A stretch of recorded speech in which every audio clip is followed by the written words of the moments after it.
Hello, I'm Doug, and this is the Taste and Sensibility channel. And today we are doing honey review number 13 for this Breitsamer Honig RapsFlower Blossom Honey. This is from Germany, German company, and the honey also is from Germany. And it's from a flower called rapeseed. You press the seeds for oil. So when I was in Germany a couple decades ago, I saw huge, vast fields of yellow flowers all over the place. Same thing in England, I think. So it's grown for the oil seeds, and it's just called rapeseed oil.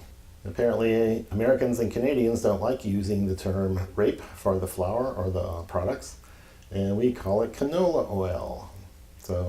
And I think there must be vast fields in Canada of this stuff as well. But this is a German product today that we're looking at. So whenever you have a crop that you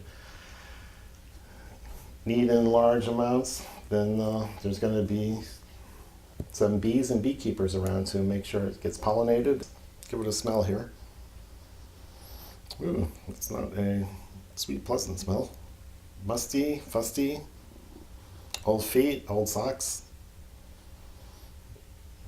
Not a pleasant nose.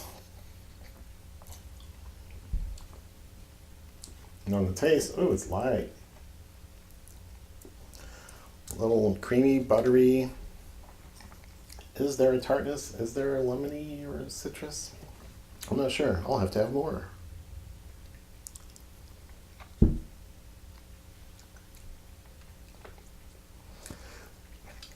Seems a little lighter and less viscous than some of the other honeys I've been having recently. Runs off the toothpick really fast, so I'm gonna put it on a spoon and get more all over my tongue.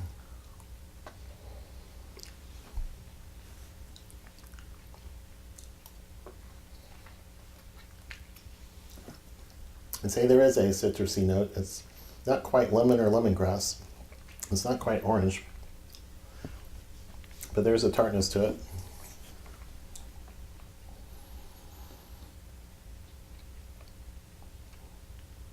A little bit clover-like, a little bit flowery.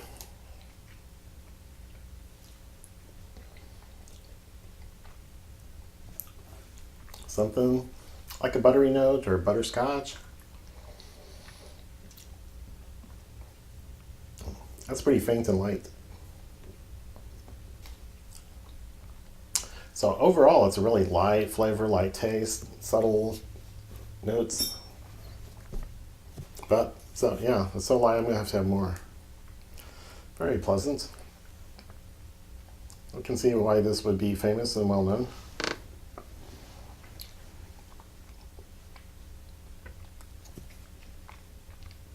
It's definitely got some honey character. It's been missing from so many for a while. It's a little something like clover honey. The flowery notes are pretty subtle and faint. But I like that. It's going to be very useful. Oh, by the way, I bought this at TJ Maxx, wandering through the food section, and came across this. It's 500 grams. It costs about $9, I think I paid. So check out those TJ Maxx food sections and find things like this. If you know what kinds of clues and words to look for on a honey jar, maybe I should do a video on that. There you go. That's video number 28. Honey number 28. There we go. Another idea. If you know what to look for, it's not dangerous to buy honey, but honey is one of those things that's pretty easily counterfeited, easy to put in some marketing terms that fool people and trick people, and gotta know what you're doing to go out and buy all these different varietals and really get what you think you are. I'm going to put this on a piece of bread. And it's going to take a few spoonfuls since it's so thin. It runs right off the spoon. Now we're going. So I'm going to see if these characteristics make it through all the taste of the bread, and I've got some tea here also, like I usually do.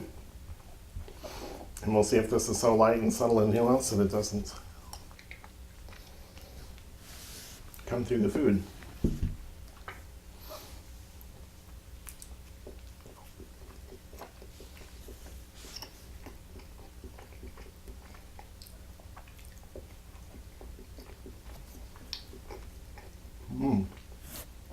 That's a rye bread with caraway seeds, which has some strong tastes of its own. But the honey's actually standing up to it. I can taste the buttery butterscotch thing just fine. That tiny little tartness note, the citrusy note that's not quite lemon or orange, that's in there. And it's definitely sweet. And it's surprising that things are so subtle stand alongside all the caraway and rye and get noticed. That's so good, I'm going to finish this.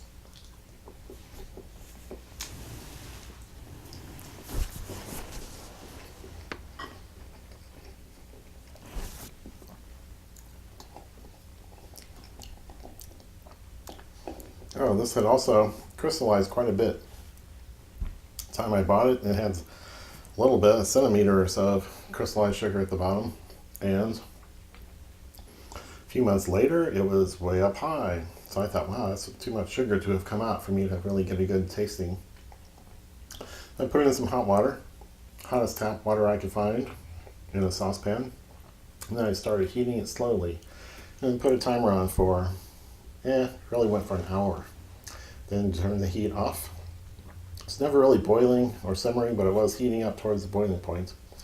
Then just let it cool down to room temperature, and move the jar around a little bit to move things inside, and all the sugar crystals were gone. So I don't do that with many of them, but this was in a glass jar and seemed to need the intervention for me to get a good idea of what the honey is really like. So that was successful. Like, I hadn't really tried it before with any of the other ones. So many of them are in plastic jars that might melt if you get them that hot. Or not, if they don't melt, something bad would make them unphotogenic.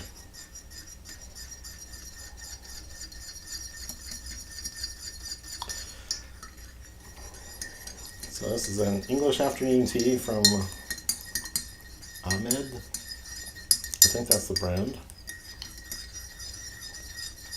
That doesn't have strong flavors. And it's pretty hot, so it dissolves fast. Let's see how it does in here.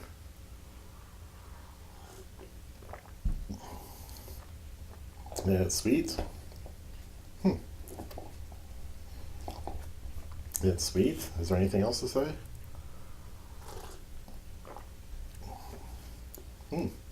That lemony tartness is really there. Maybe even more like lemon though. Am I imagining this, or is this real?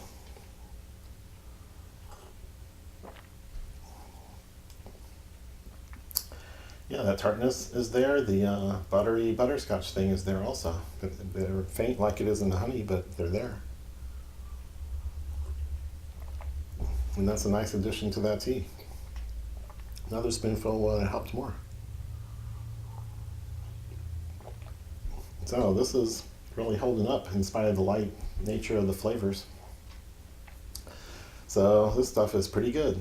I will have a link to the company in the description below. So I would definitely recommend this. This is going to get used up without much delay. So if you like the reviews you're seeing here, give it a thumbs up or a thumbs down, and subscribe to the channel. We need your help.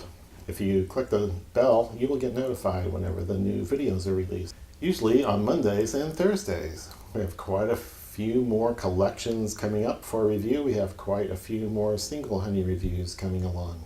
plus a couple things about spirits involving honey, and maybe that talk about presentation that I just thought of on this video. So stay tuned for all those, and that is all for now.